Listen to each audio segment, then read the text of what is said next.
Welcome to Mind Your Mind, the podcast completely dedicated to mental health. Here, we will explore and discuss the state of the human mind and how it impacts your overall well-being. My name is Ethel. You can also call me my psychologist, GH. I'm a clinical psychologist, and I'm glad you've joined me on this self-exploratory journey for growth. In each episode, experts will join us pursue clarity, inspiration, and a greater comprehension of the complexities of the human mind. Remember, there's no health without your mental mind. And for this month, we've dedicated it solely to autism because it is Autism Awareness Month. We've started a conversation on what it is, and I think that for a lot of us, we want to demystify for the most part, break it down into the very simplest of terms. I'm also very fortunate enough to have a number of professionals who are here, so we can actually do justice to the conversation on autism. And we're looking at it from the very beginning, that is from when we have the child all the way into adulthood. So looking forward to very interesting thoughts and of course some responses or opinions that is from you as well that you're listening. So welcome once again to Mind Your Mind. We can continue? Yes. It's fine. Right. So on today's episode, I think we're looking at some other conversations from what we started. But then I'm also happy to mention that we have a speech and language therapist here. That is Eugene. So Eugene is also in the house. Good to see you today. Thank you for making the time. We have Mawina, that is a child psychologist. We have Miss Denise Ado, that is a special ed teacher. And then there's a colleague, that is Uncle Harry, that is also with us. And he is an ABA therapist. And if you're not sure what that is, we're looking at applied behavior analyst, isn't it? And he actually explained what that is. But to start off, I think that we'll also want to find out what is the work of a speech therapist. Let's start off with that, okay, for today. In that, we think that speech is only when the child is talking. I don't know whether that is what it is or there's more to it. So for the speech and language therapist, what do they do? What is it even about? Just so that if a parent is referred, they will not be offended. Okay. So when we talk about speech and language therapy, we have, let me say, two main areas we are looking at. We are looking at assessment and then management. And the two key areas are communication disorders and then swallowing disorders. So communication disorders is a very broad thing. So it means ways of conveying information, whether expressive, the person talking, or receptive to the person's understanding. Now even with the expressive bits, we have verbal and non-verbal. So it's like under each category we have diverse kind of aspects to it. But holistically, speech and language therapists will deal with communication disorders and then swallowing challenges or swallowing difficulties. And it's across the lifespan. So it's not just for children, adolescents, adults, meaning those in the age as well. It's very interesting to talk about the swallowing part. I think that part is not very common. It's in terms of our thoughts. I mean, you're wondering, swallowing, all you think about is the speech part. So it's very interesting to hear that. Now, let's say that you have a child who's not talking at 2. All right. What specific signs would suggest that maybe this is more than just a delay? Because you can have parents who say, oh, let's give it time. We talked about it the last time. But then for you as a professional, especially when it comes to speech work, what specific signs would suggest this is more than a delay and it's something you should get attended to? Yeah, so with that, we have something called the milestones. So at each stage, there are certain features, certain behaviors, certain skills a child is supposed to achieve, they're supposed to see. So let's say by age 1, your child should at least start to respond to this or her name. When you call your child, you should be able to turn to that direction or even say yes. Your child should be able to make good eye contact when you're talking to that child. That's by age 1. Your child should be able to even understand some facial expressions. If you make a funny face, your child should, or a silly face, your child should at least smile or laugh. If you are angry, your child should go to like, oh, this is a different face. So telling this petty things, if the child is not being like very verbal when talking, these are some signs you have to look at. So facial expression, response to me, following instructions. By age 1, age 2, we tell a child, maybe show me your eyes, show me your like body parts, they should know. So if a child is not speaking and these other non-verbal, let me say, skills, the child is not displaying them, then there's a red flag. And so when there's a red flag, it means they should Seek some professional support. Okay. Alright. But what about children who can sing songs? All the nursery rhymes, but they can't communicate their needs. Yes. So with that, I would say there is two aspects like at play here. Right. So we have the speech aspect. Now speech is about you just making verbal, like being verbal. So saying words, if you say something, they are verbal. However, the other aspect is the communication, like the functional communication bits. We are not just saying the verbs or the words, we are using them at the right time and for the right purpose. So yes, children, they learn by imitation. So that has heard the word several times, or a particular song several times. So because they've heard it, they can like repeat it. So they can sing, they can, let's say, label things. But when it comes to now using it in a functional way, that's where the challenge is. And when you look at people on the spectrum, they have challenges with social communication. And the use of language is a social skill. So when you look at labeling, we call it as a closed skill. For instance, if a child sees a pen will always be a pen. So that's the closed skill. And we look at the open skill, like a social skill. You can look at something like requesting now, or like you need help. You can need help in different situations. So one, you can need help maybe laying your shoes, or let me say tying your shoes. You can need help maybe opening a button. Now every instance will come with like a different situation of needing help. So that's an open skill, it applies in different situations. Or the closed skill like labeling and singing. Now singing just a song, it doesn't really communicate something. So with the repetition, we have the, like I said, the functional communication, that's what we are looking at, and that's what usually the gap is for individuals. So if your child is repeating or saying words and not communicating, this is they are using speech, or they have the closed skill, and they don't have the functional communication. Maybe one last one before I move on to to ask other questions. Now I think that let's assume now there's a diagnosis and there's a recommendation for speech therapy. Can you just walk us through what parents have to expect regarding the process realistically? Okay. I think that it helps. Okay, so that at least parents know what even to see and expect when they come to see you. Okay. So when it comes to speech therapy, now after an assessment, the whole intervention will be based on like the child's, let me say, strength, and then we use it to build their weaknesses.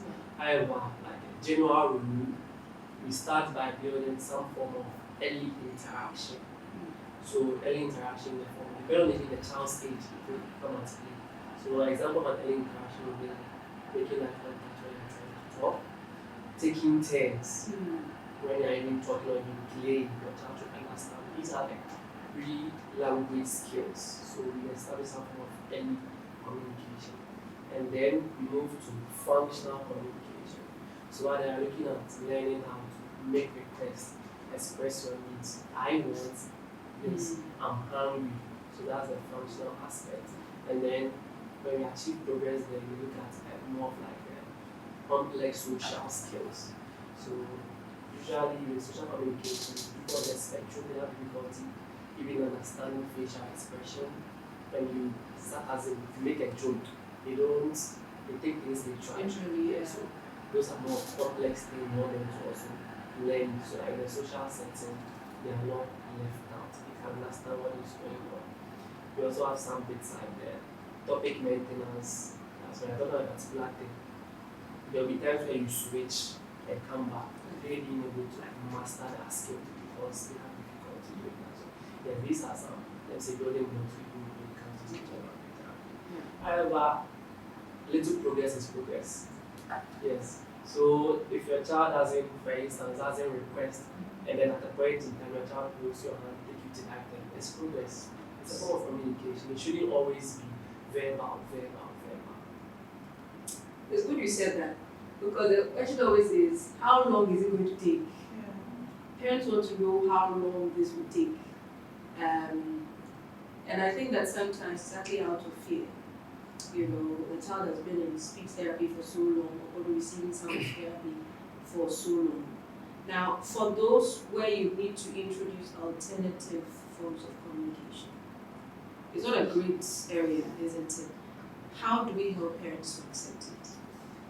Okay, so I would like parents to start seeing the alternative form of communication as a means of giving your child a voice. Now, before we recommend an AAC, first there has to be a condition, and the condition is that your child is not using or doesn't have sufficient verbal output. That's when we suggest an AAC. So once an AAC is suggested or recommended, it means your child doesn't have sufficient verbal output. Now, these AACs, you have different forms, but now that we are in the technological era, we go in more with the tablets, with the apps. And the AAC, you don't use it in isolation. You use an AAC with speech. When you are teaching a child to use an AAC, you are talking. And now, currently, the AACs, the high-tech AAC we use, they give speech feedback. So anything the child is like trying to communicate, it talks back to the child. Like I said, the child doesn't have sufficient verbal output. So those AACs are giving that child the verbal input so that you that child can have that output. So anything we are doing in the AAC, it speaks back to the child. With the therapist or even the parent, you're also speaking to the child. I also want us to imagine this. Imagine fine, your child is not able to speak. However, your child can use the tablet to say, I love you, or mommy, I miss you. That is something, it's a milestone that should be held in high esteem. Because a child is not using words, but it's communicating. But a child that hasn't said anything to use an AAC to say, mommy, I miss you, mommy, my head is aching. It's progress. So I just want to encourage all parents that the focus shouldn't always be on now my child is rattling the language. Alternative forms of communication are a way of giving the child a voice. So yes, I'll plead with parents that circumstances might lead to that, but that is not like the end. It's a way of also making the child progress as well. So communication is communication, whether it's verbal or through some other means as well. Okay. So now we come to the early years, or maybe not necessarily the early years, but the school years. So we've passed the early years a bit and more into the school years, where the child is experiencing others, as a child who has been diagnosed with autism. Now, the school system is such that it's the place you either thrive or you don't, for even the neurotypical, depending on the environment you find yourself. Okay, so it's either you're struggling deeply or you're thriving as an individual. Now, for children that are even on the spectrum, I think it's harder, depending on where you find yourself, because it can make or break you in terms of the experience. So for maybe Mawana, as a child type, I just want to find out, we see frustration, we see anxiety in some of our children, okay, and sometimes the schools refuse, depending on the severity of the condition, some schools will actually refuse to take even the child. Okay. Now, what do you think is happening to the child at that time intended? What do you think they also, do they have feelings? Do they also feel and understand what is happening? How do you think that is impacting them as children? We've talked about parents and how they feel, isn't it? Now for the child as well. Right. Thank you. No, very important question for the child who is the one carrying the condition and bearing all the neurobiological and internal feelings we've been talking about. So the child notices the changes that are happening within the home and outside the home. Within the home, it's maybe manageable because they still sense the love and actually the actions that show that something is being done to help them. Now for the school system, when it's broader, there are children from different homes, there are administrators and teachers, heads of schools who already have their work to deal with from home, their own struggles, and yes, they come to school and have to manage all these things. Their facial expressions, these children are reading facial expressions that tell them that you are probably weird or you probably don't belong. And so the child takes this in. Of course, for under 5, they may not sense it as much as, let's say, a 10 to 13-year-old, even worse for the teenagers, whom I'm sure would come to looking at the identity struggles that they have at that time. So a child who senses that they don't belong begin to fret inside, and then there's the stirring of emotions within, which now come forth as atypical or challenging behavior. So practical example, Kwabena goes into school, he takes a test, they realize that he underperforms, and so already right from the start, there's a problem. Now, his parents probably may have the disappointment written on their face, they may not verbalize it. But then, if he starts the story, they accept him all the same because they are willing to accept children with special needs. If, hopefully, the staff have been trained, then he's going to be accepted as he is. But unfortunately, if he meets other staff, probably even non-teaching staff, who make him look as if he's weird or he's strange, then he takes that on. Then in the classroom, he decides that, well, I'm not noticed or I'm not regarded as important or as one of the other kids. And so they switch off. Okay. The other thing is masking. So masking is hiding autistic traits intentionally. Now this child may decide to put on a face which looks like all the other children. And masking can actually be even more terrible because masking does not in any way mean that the emotions are not there. They are just hidden. So he's struggling inside, but then outwardly everything looks fine. And then there's this whole cycle of breaking down inside. Now there's anxiety issues, the child may start to have headaches and tummy aches, have to use the bathroom more often, and so many struggles. And so anxiety issues can even cause him to now underperform, as you would expect. So unfortunately, a child who is not accepted in the school environment has so much more to grapple with. Not to speak of the peer issues. Sometimes these children would intentionally copy their other children so as to fit in. So Pabuna notices that all the boys, they look muscular, they run around, they play football, they crack jokes.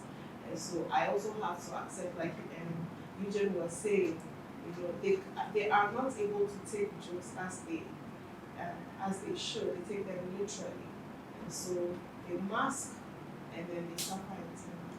So these are a few of the things that children on the spectrum struggle with. Right. Then maybe we're looking at learning and inclusion in the classroom. So as a special ed teacher, I think that what does true inclusion look like? Now it's become a buzzword. Everybody's talking about inclusion. Every school now says, or most schools are now saying that they're inclusive. You go in there and realize that it's not inclusive.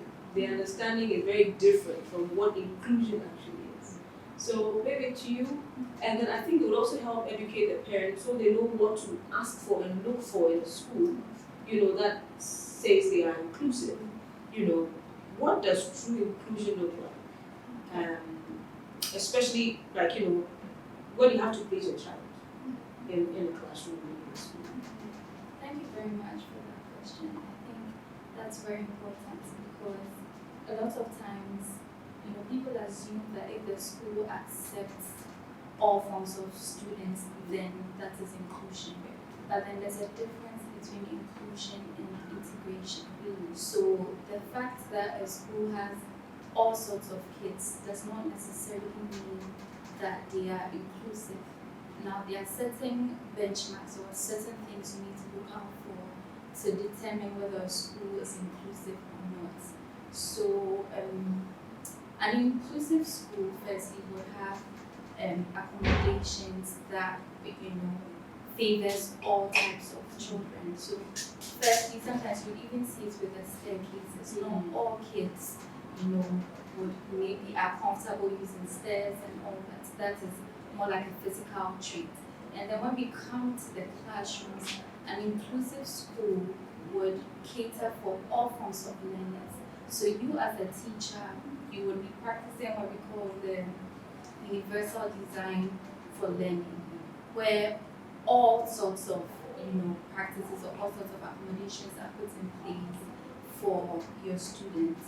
So we know that as Uncle Harry said yesterday, that if you meet one autistic child, you met only one autistic child, not met other autistic children. So you put that in mind, and then you make sure that accommodations are put in place that favors all. So, for example, you would also need to use multi-sensory approaches when teaching, right? So, some children are more auditory, even amongst autistic children, some are more tactile, some, love to read, others love maths, others love painting.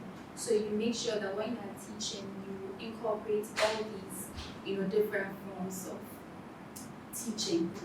Also, when it comes to assessment, as a parent, you need to look out for that. Do they make accommodations for individuals with peculiar needs? So are they given extra time? Are they allowed certain breaks? Are they, even with some children, you need to differentiate their questions. So they would need to have different sets of questions. Whereas everyone else might be writing, maybe this child would need to recite or need to orally tell you what it is that they know. So special needs in education is very broad. So there's a lot of things that as a parent you need to look out for. Yes. All right. Thank you very much. Then again, maybe for Harry, I just want to find out. So, we sometimes interchange this a lot. Meltdown, tantrums. We use that, the latest we use that. And I think the most common that is used is the tantrum. Yeah. Every child is throwing a fit, every child is throwing a tantrum. But then, of course, for children that are on the spectrum, there might be differences. So, let's break it down.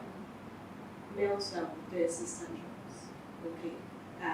What should, and for the differences, what should a teacher do in the moment in terms of managing that behavior? Okay. What are they supposed to do at that time? That child is crying for hours, maybe outside. Teachers are able to figure out what exactly is going on. The child came in fine, and then after assembly, everybody has gone into the class, and the child is still outside, has refused to go into the class, and it's just fine. And they can't figure out why at times. Okay, thank you very much. I think these are some of the difficult situations teachers will encounter in the school setting. There's a thin line between meltdown and tantrum. There's one research article I read, which I think was done by Lewis and Stephen, I think the year 2023. I like that research because it's quite super. Among many other researchers, that research explored the lived experiences of the autistic adults when they are experiencing a meltdown. So, aside the other ones that we will take it from the parents with is more subjective, this is from the autistic adults themselves. And one thing they said was that during meltdown, there's something they call loss of control. They feel overwhelmed with information, whether sensory, whether social or emotion, and there is a high extreme expressive of some emotion like sadness, anger. During that time too, there's some kind of, they lose logic. They can't reason so well, they can't think so well. So to a layman, if we want to look at the difference between tantrum and meltdown, most of the time with tantrum, when you give the child what the child basically wants, the child will stop the tantrum. But try different environments. Maybe at the compound, just take the child to maybe if the eating area, the playground, just give the child that kind of open space, let them explore. I'm sure after some time, you will identify basically why the child is experiencing that kind of behavior. So on a layman explanation, the difference between tantrum and meltdown, just as I said earlier, try and give them what they want. If you give them what they want and it stops, then that's a mere challenging behavior. But when meltdown, it still continues. Yes. Thank you. Right. So that's like very clear difference then between the two. And then I think like you mentioned, so for the teacher who's not a behavior therapist, immediately they can see whether they can, if it's a meltdown, immediately can actually take the child, from whatever, because there's a possibility that maybe there's something in that environment that is making them, feel the time. Right. I think this one, I'll ask this question, we'll go to Denise, and then I'll come to you as well, because I have a question regarding the speech part too. Now, we're still looking at inclusion in the classroom, and I think for me, the other bit is, when students begin to notice a difference, especially when the child is getting older, the teenage years or the preteen years, now, how do we support the child, or what do you do, or what advice we give to teachers in terms of what they do? Because students begin to notice a difference. You are doing differentiation.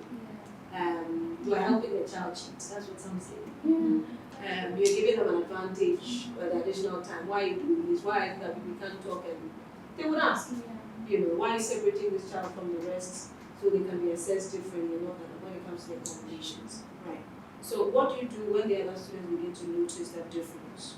Okay. And then they can begin to now exclude the child, from the rest. What would you say would be very helpful as a teacher and a specialist teacher? Because the teachers in the classroom sometimes they are tired, they're overwhelmed. They feel like they're not being paid enough to do the extra work. What would you say? Okay. Thank you very much. So I think first and foremost, education is really important. Maybe I'm biased because I'm a specialist teacher. But then the kids need to understand that the world is full of different people. The world is made up of variety, that no two persons are the same, even amongst atypical kids, and they need to embrace it as early as that stage, because they'll go on to the workforce, the workplaces, and then different people are always amongst us. They're going to notice that one co-worker doesn't like socializing, or that one co-worker acts a certain way when the lighting is too bright. So at that early stage, they need to be sensitized. There should be talks about the importance of understanding that we're all the same, and we're all different, and different people have there are different ways to approach different people. So firstly, we'll do that, and also it's very important for the teacher to be mindful of how he acts towards these children, because children are very observant, right? They are going to treat autistic children in a sort of way when they hear or they see their elderly treating them in a sort of way. So we should be very mindful of how we treat these kids, because then they are watching, right? And also when it comes to the bit about the differentiation, the extra time, which I've experienced a lot of times, so it comes to me and why is this student getting extra time? Why is this student having this facilitator following them around, right? As I said earlier, they need to be educated on why it's important for certain children to have certain, assistance. Yeah, they need to be told that, as I said before, we're all not the same, and you don't usually need to go. You don't need to assert. You don't need to tell them that, oh, this child is autistic.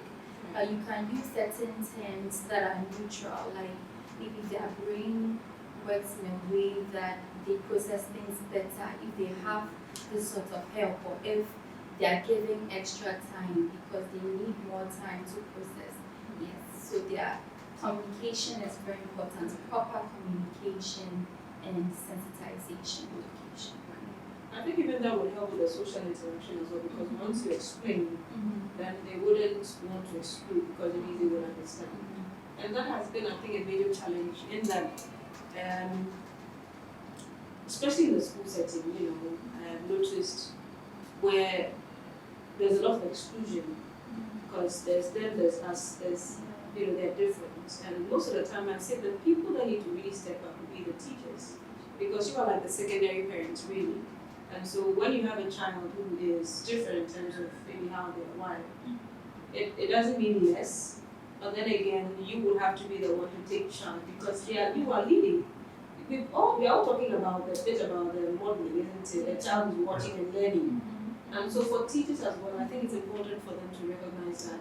So they know that even sometimes it's your reaction that will trigger certain unwanted or unpleasant behaviors. And I've seen that a lot of the time.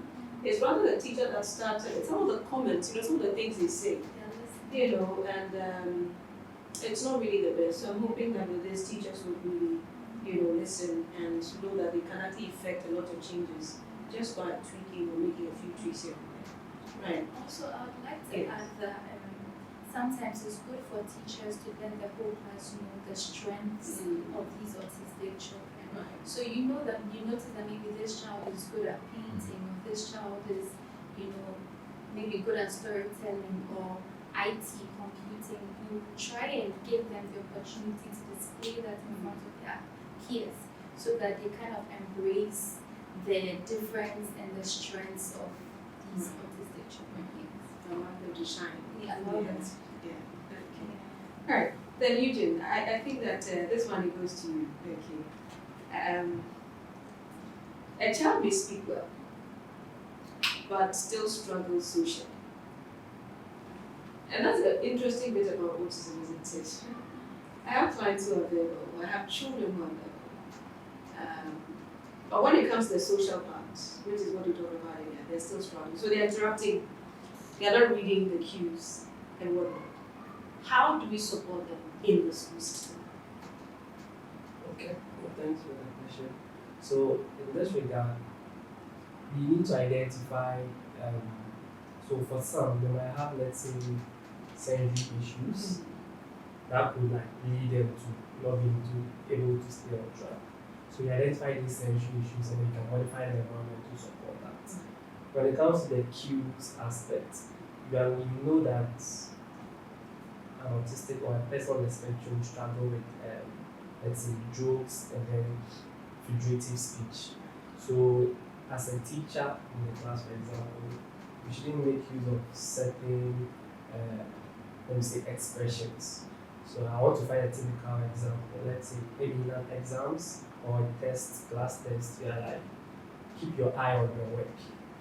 See, an expression like this, a child on the spectrum might even end up putting their eye right on the sheet of the paper.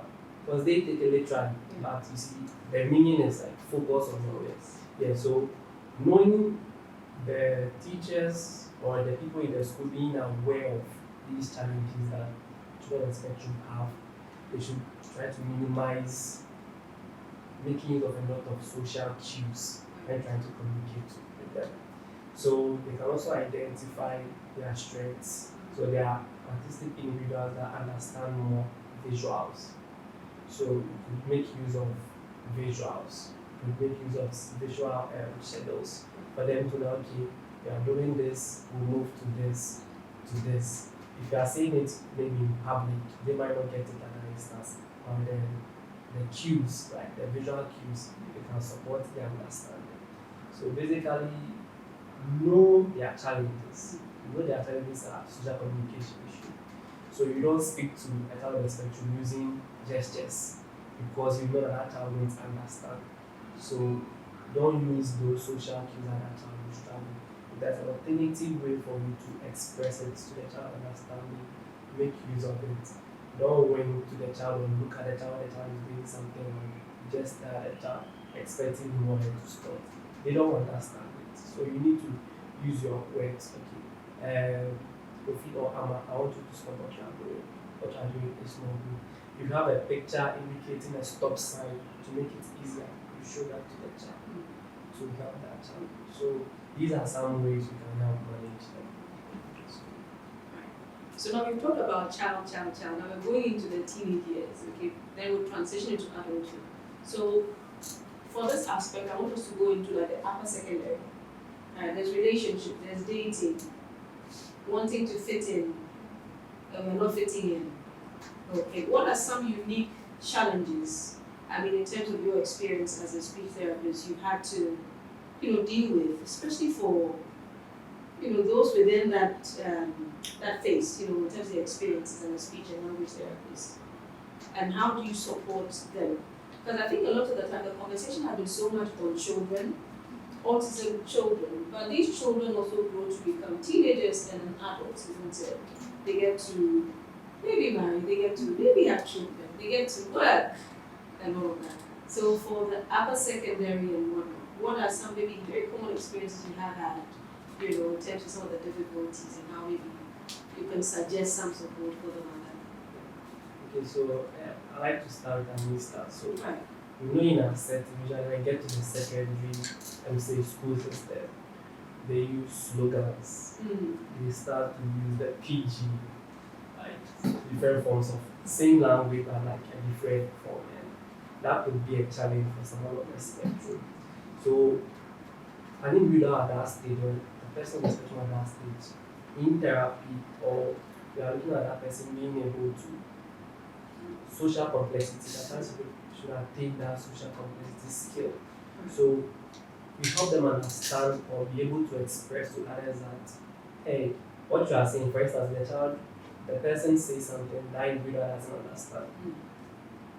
Let me say the school age autistic person being able to express that, this is my condition. I struggle understanding the slogans or slang language. So could you please explain further? Equipping that child with, let me say, the courage to be able to tell others that this is my weakness, this is my strength. What you said, I don't understand. Could you say it in this form? That is how we can help them in such a setting. So, yes. Yeah. Right, so that's what you get to empower, isn't it? You get them to become their own advocates for the most part. Yeah. Okay. So this loops in. Now, in terms of your experience as a counselor, okay, and then a psychologist as well, what would you say are some of the things that maybe you've had to do, maybe at that level, especially for those within that space? Now, we've talked about autism. Sometimes we focus so much on the severe, but there are very mild cases. If they really tell you this child, you believe it. Maybe earlier on in the, during the early years, there were some traits that were very obvious, but they've checked off some of them as you go on, maybe through therapy and whatnot. But they're struggling with their social communication, social interaction. Okay, and they want to fit in. What advice would you give parents, and then also maybe the schools as well regarding the support? And especially for the counselors who are in the schools as well. Where do they even come in regarding, you have to tell them? Because most of the time we're focused on the educational aspect, the learning. And so if there's any report that is shared, it is shared with maybe a team of professionals. But most of the time we leave out the counselors. Do they come in? Do they really need to come in at all? And what are some things maybe you can share with us regarding maybe what they can also do to support? Children at that age are mostly struggling with their identity. And identity is the core of our being. If identity issues are not solved, we grow up with them and it becomes more like a stronghold. It becomes a place of struggle that we never do. And then we see it affects relationships and marriage. It affects work life and so on and so forth. Identity basically is who am I, and some of the core of that is what do people think of me. Now, as a school, we want to be able to help children to know that who they are is perfect, okay, without even telling them that they are different. We want them to just know that they are perfect, they are loved, they are wonderful. And so that is why Bailey's was talking about this different ways to integrate them, to accommodate them, and to include them in everything. When all of that is done, the deeper understanding of who they are, they start to settle in it. That I'm also able to function. I'm not scolded and berated for my performance. Now, but there's still that core issue of I'm still struggling. I still don't kind of make up. So this is where parental support, and yes, the counselor should be included. Support from the counselor should come in. They are the daily things they deal with, and as you said, children on the spectrum like to have some form of predictability, some structure. The school system provides some structure, but within structure, we need a certain higher level of structure for these ones. When so the special education teachers do help, but the counselor helps to offer emotional, mental, what are the deeper things, spiritual support. Because a child is in school, but they are thinking, that sometimes even you realize that their minds are far away, they are in their own world within the classroom. So to have a child on the spectrum, see the counselor weekly will be very, very helpful. This is where they can talk about what is going on within their classroom. So education is needed. Involve the counselor as much as possible. Let the heads of school communicate to the children that to have the counselor see you of it is a privilege, right? It's not as if there's any tag or label on you as less of a human or anything of the sort. And then gradually, with support from the home, the child feels totally supported. Right, great. Then, Denise, I just want to find out then, before we transition into adulthood, so you are a special ed teacher, so definitely would say that you can also speak for teachers, right? My question is, now, for our teachers, okay, what are some of the biggest challenges they face? All right. In supporting children that are on the spectrum, especially in our system. I'm sure you've been engaged with them, interacted, and they will give you something. So, I mean, there are a number of challenges that teachers are facing currently in this part of the world. And one would be, in a Ghanaian context, there's also the case of burnout for these teachers. You know, some schools or some leadership in the schools feel like, oh, we can give our teachers a 1-week training, a 2-day training, and they're okay, they can manage all forms of children. And that is not the case. I mean, even me as a special ed teacher, I'm constantly learning on the job. So, you know, teachers already have to deal with the stress of like marking sometimes for over 40 children, you know, having to tell them to keep quiet, having to do this, having to, make questions, exam questions and all that. So they really, some of them are trying, but they just can't keep up. They just can't, you know, make the time that they know that this particular child needs, right? So schools should be accommodating to having external, you know, trained professionals on board. Right now we have speech therapists, we have PTs, we have OTs, we have educational and clinical psychologists, and we have the special eds.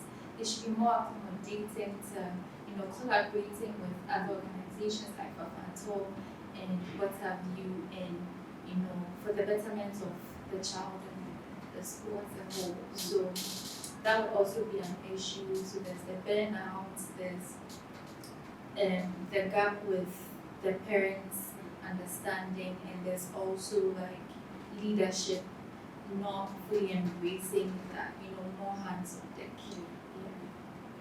I think sometimes there's also a fear that once you start taking even some children who require the additional support in your school, parents will take out them. Some parents threaten taking out their children from the schools as well. And so, like you said, the leadership, then they would rather want to have, you know, neurotypical. But then again, my question is, how can you determine that this child is neurotypical? They are still developing.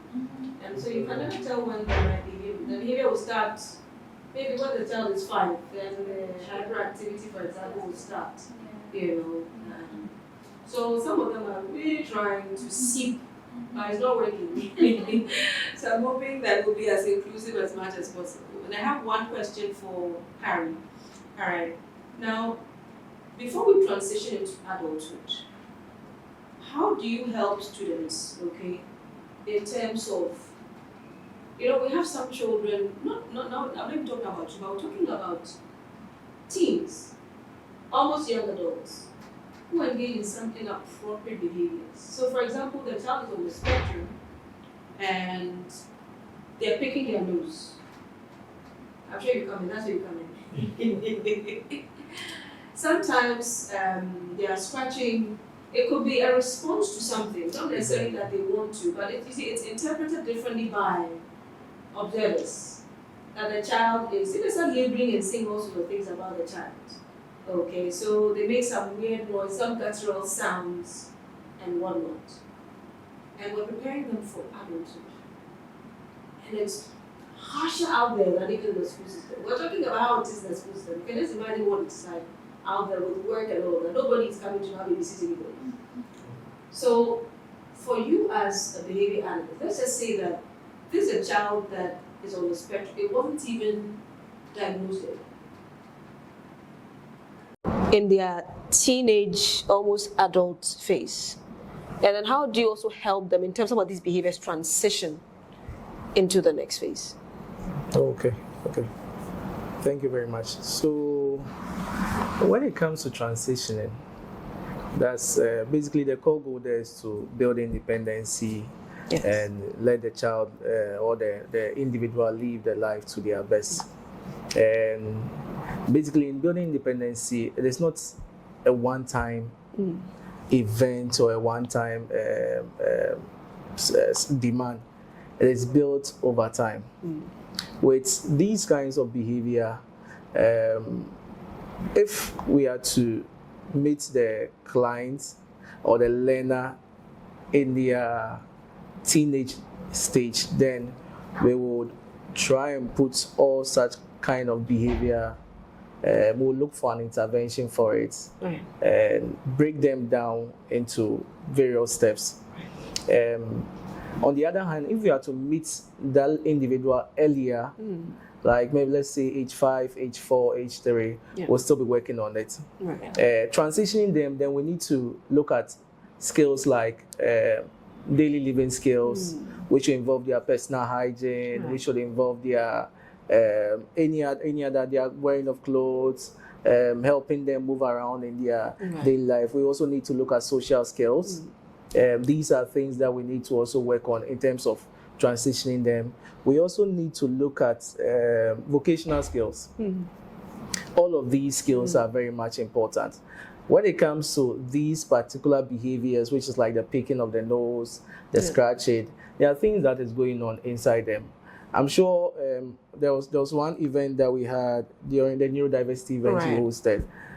Is it Mr. Cecil who said everybody has a problem? And I'm sure we all react differently.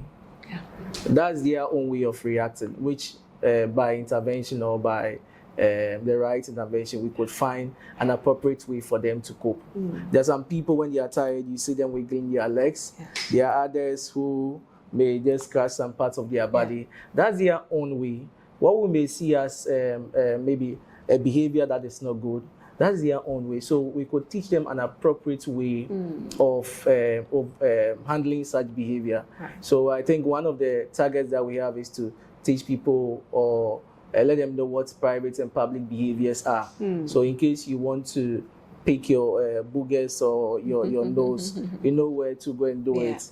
In case you want to scratch, these are things that are going on, and that's the only behavior to satisfy such things that is going on inside them. So we look at all of these to help them. We don't, in a way, make them feel like, oh no, this is so bad, this is this. We teach them the right thing. Sometimes we could model the behavior for them. That look at what others are doing, look at we ourselves too.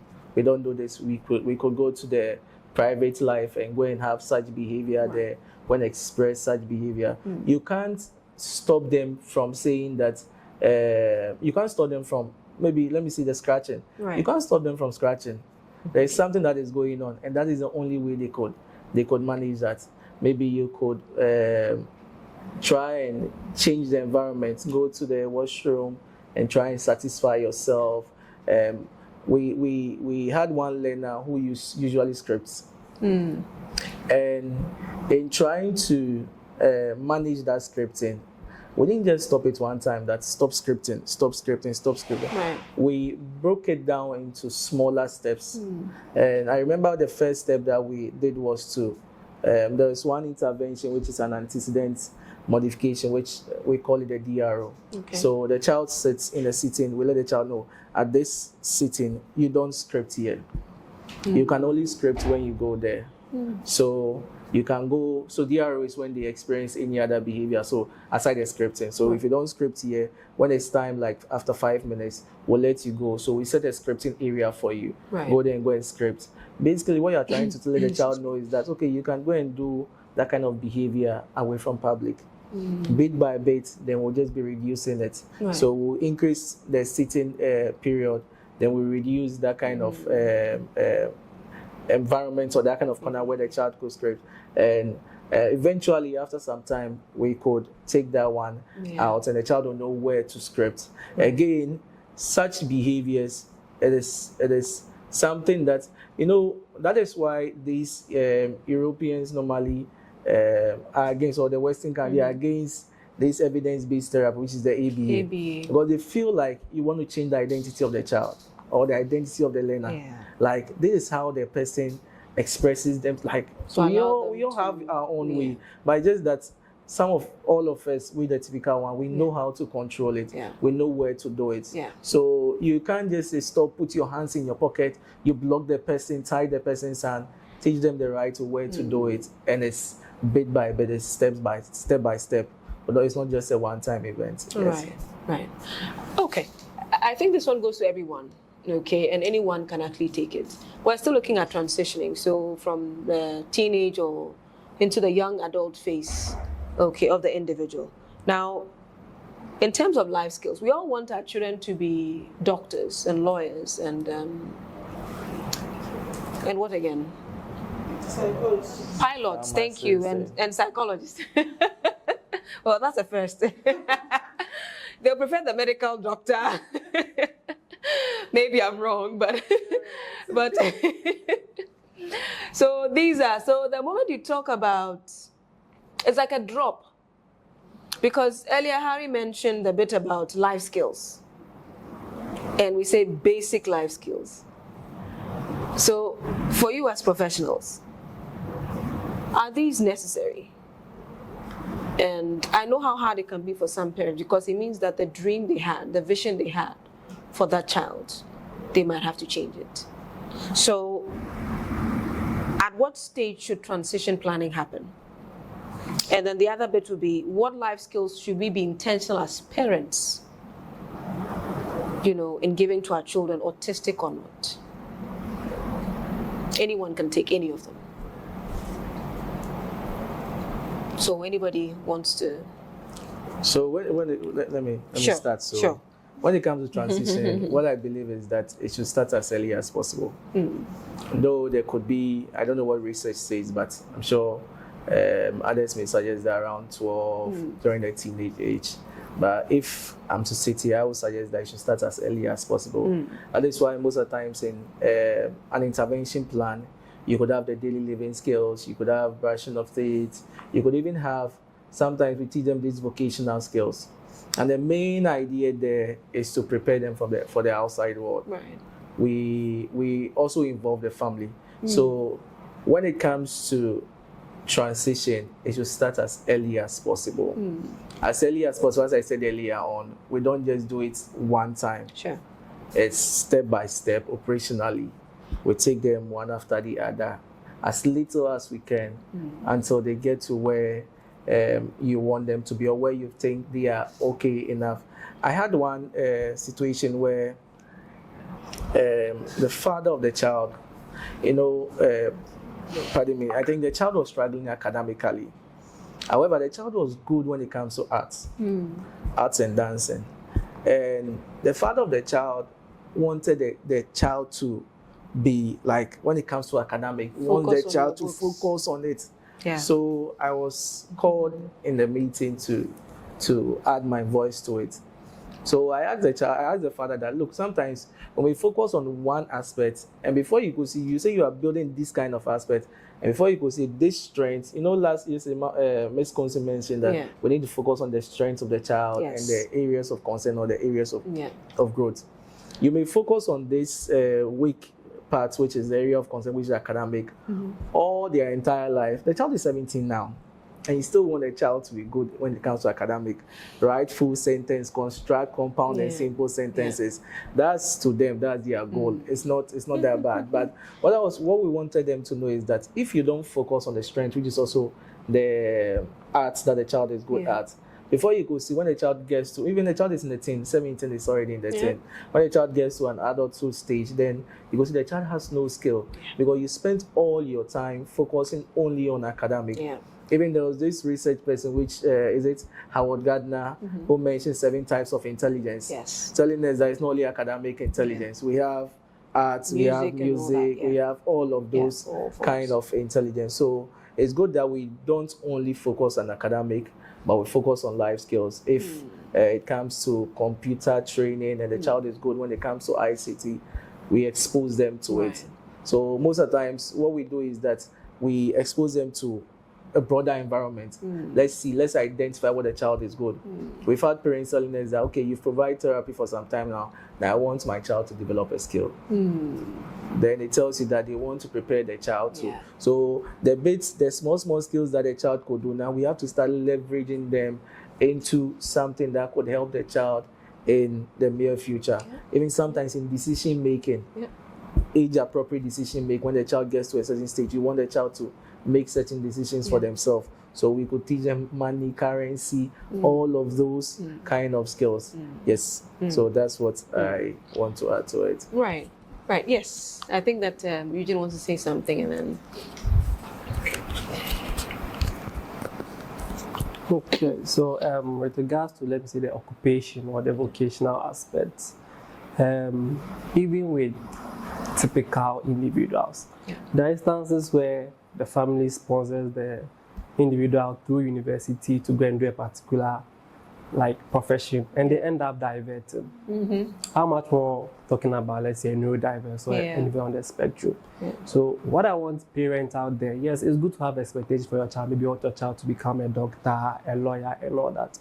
However, if you identify the child has a strength, or let's say the pathway to becoming a doctor or a lawyer will present a lot of challenges for your ward, why put that burden on that child? If the child has other skills, other interests that you can develop, and then it will become a profession for that child, it's better to explore that aspect. Now, one thing I want parents to also understand it, individuals on the spectrum, when they have strength, it's more like an exceptionality, because they see patterns that we typical people, we don't see.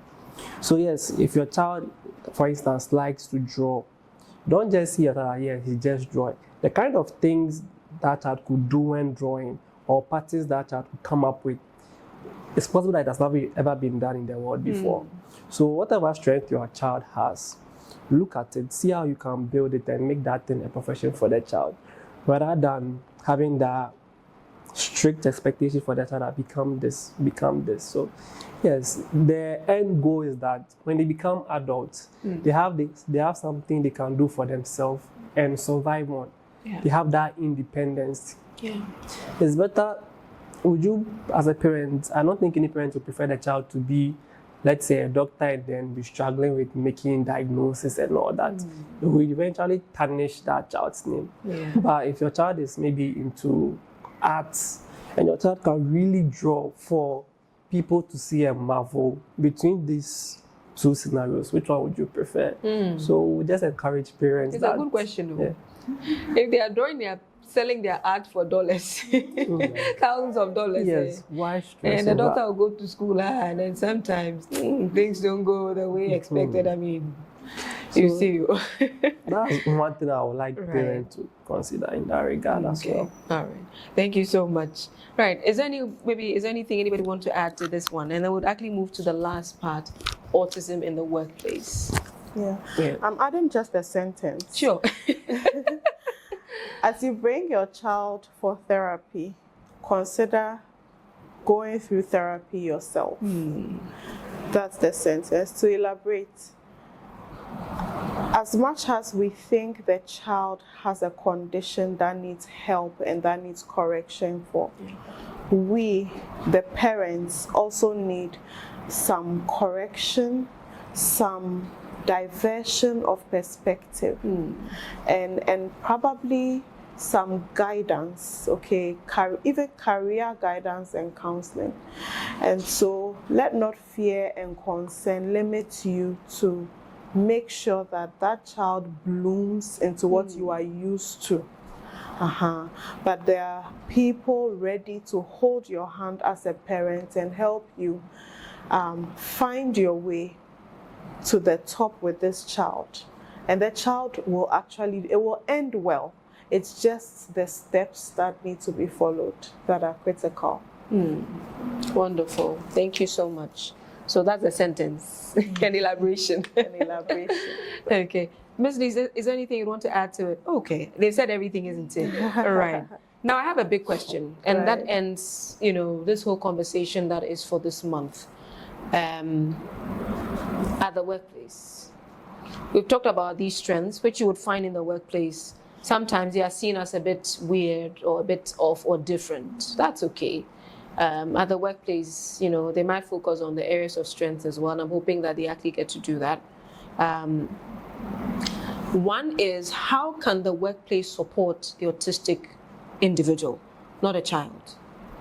Okay, and then afterwards I'll ask my big question and we'll get to wrap up on that one. So anybody can take that one as well. How can the workplace support the autistic individual? And this one, the other question is very debatable. Okay, but what can the workplace do?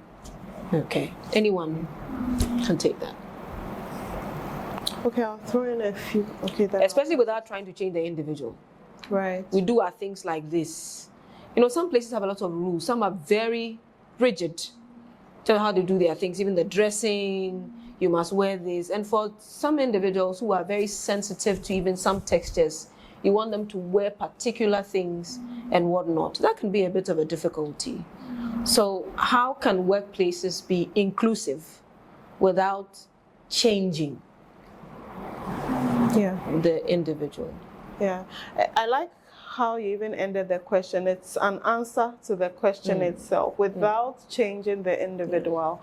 If you choose as a workplace to employ a person with special needs or someone on the spectrum, then you are committing to learning what works for that individual and how to adjust the spaces and the systems to support that individual. It's not an easy process, and so I'd advise that such a workplace has a little 2-man or 3-man committee that is dedicated to that purpose. Now, the benefit of doing that as a workplace is that you rise and shine. I mean, people start to respect you. Look at Auntie Mary, her daughter, who has been accepted into, is it Movenpick or Kempinski? One of them. Kempinski Hotel. I can't seem to remember. But right. And she's folding and she's allowed to come in at her convenience, and already people are talking so highly of this workplace. And so the benefits of allowing your spaces and systems to fit the needs of such a person is that you are healed. Secondly, you become a place where people are ready to actually, people would be ready to work with. People would want to put their money into such a business because you are not closed-minded. You are open-minded, and you allow people to actually thrive. And so I was recently just saying that there are more people, not that there are more people with this condition, but the recognition is growing and so on. And so to have such people in your workplace means that you are actually current, you're on point, right? And the last thing is that now people on the spectrum usually thrive in order, right? Predictability. And so it will not be helpful at all for someone to have a sudden change in their workload, right? Or in their daily expectations.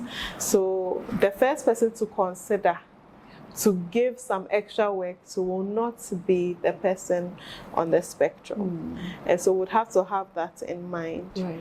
Secondly, for such a person, there's a specific way they would do their things. And you want to appreciate their effort. We said that as well, rather than the outcome they are producing. You also probably want to have a checker. All right, so I used to do a lot of editing work, and there's usually in some organizations, so you have a checker so that not too many errors go out. So a secret checker, of course, not somebody who is always on the case and the work of the person on the spectrum. Otherwise, then they feel like my work doesn't match up. Yeah. So that whatever goes out is still true to the values of the organization. Right. Yeah. Right. Great. Yes. Okay, so what I also like to add is acceptance. Now, yes, let me say employers, work owners, they might have this information that, people on the spectrum, they have these challenges. They know them. But until they accept it that, yes, it's a challenge. And if I'm to employ someone into the company who is on the spectrum, once I've accepted that, then I need to make all provisions, make all accommodations to support that individual at the workplace. So acceptance is really important. If the colleagues or the workers there, they accept, okay, individuals on the spectrum, we know they have social communication challenges. When they accept it, it means if that individual should pass by them without greeting, they don't take it to heart because they've accepted, okay, you have social communication challenges. If they are talking to that individual is not making eye contact, it's still working, but it's listening. They don't go and say, yeah, he's still not even looking at me. If accepted, it means you know that it won't change. You are trying to accommodate it. So acceptance is very key for in the workspace for people to also accept. That's some very important points over there, isn't it? Especially when this is how we do it here. You don't respect. Once you don't even try to make an attempt to understand what's going on, with that individual. So the fact that the person is not looking at me, anyhow, we just give some labels or tags, or ascribe certain, words to that individual. So definitely acceptance is a big thing. All right. Denise, is there anything you want to add? Because I have a big question I want to ask, and I'll start with you.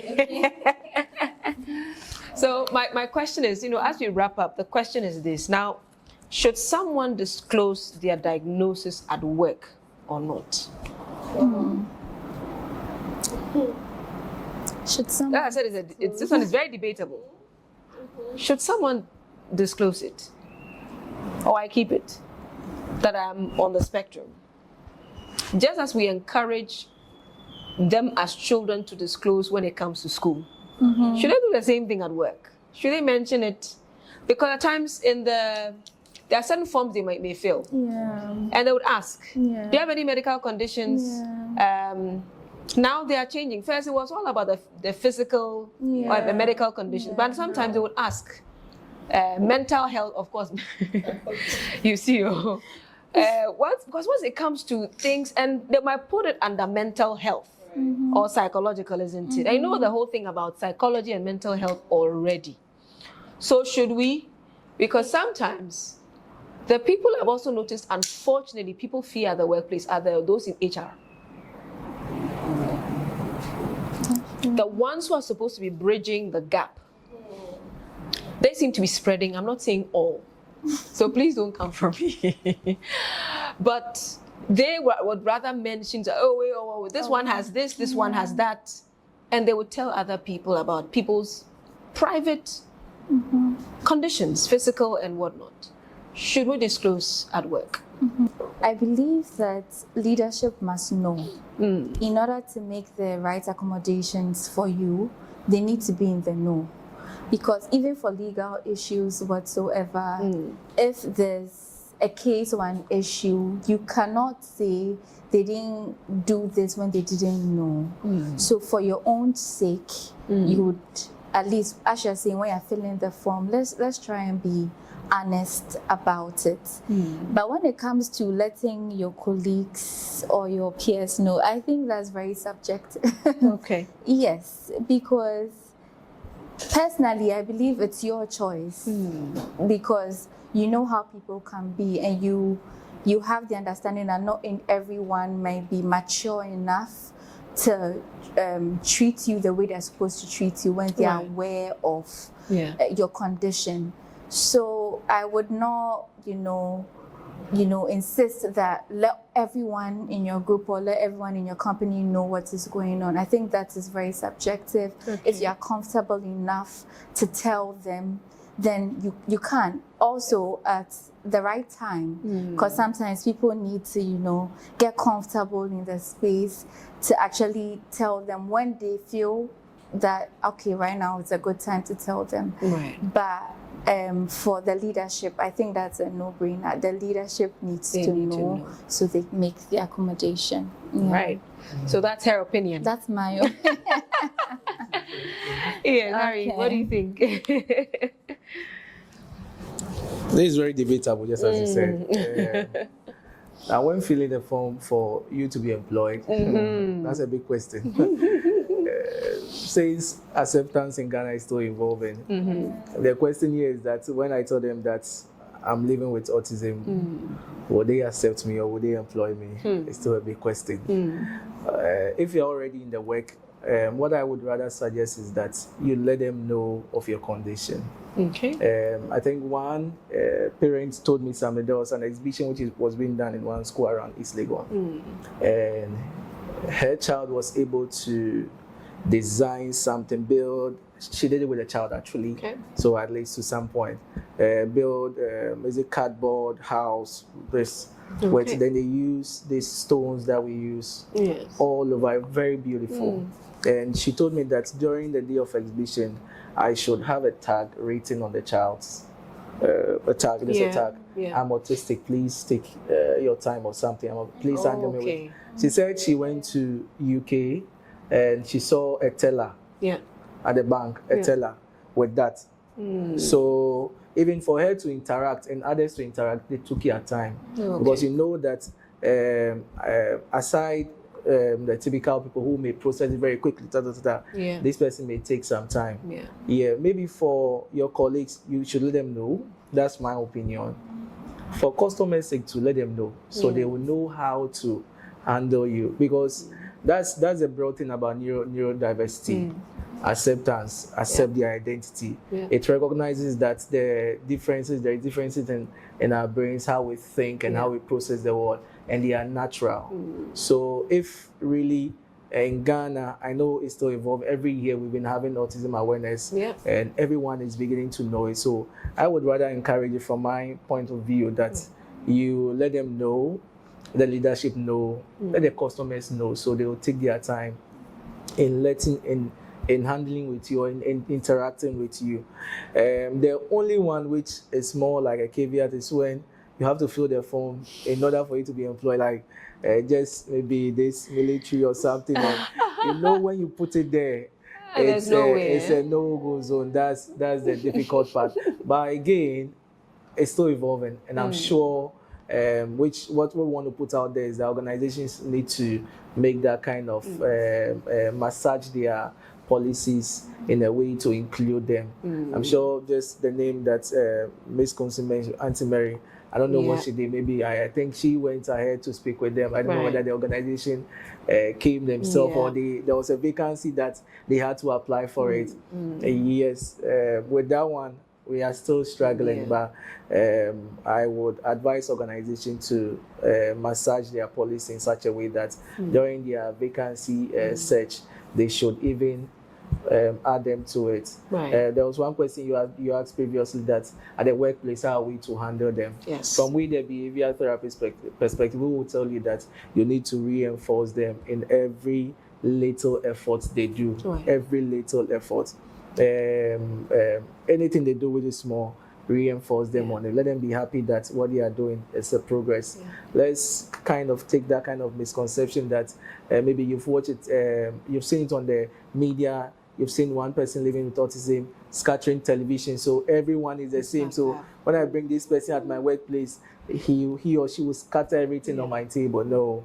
Again, when you meet one autistic person, you've only met one autistic person. I like that. Thank you very much. I like that. Thank you so much. Okay, so from my opinion, I would say they disclosing it is something I would advise. Okay. Yes, now the issue of not disclosing it, I think, is as a result of, let me say, stigma or people not accepting it.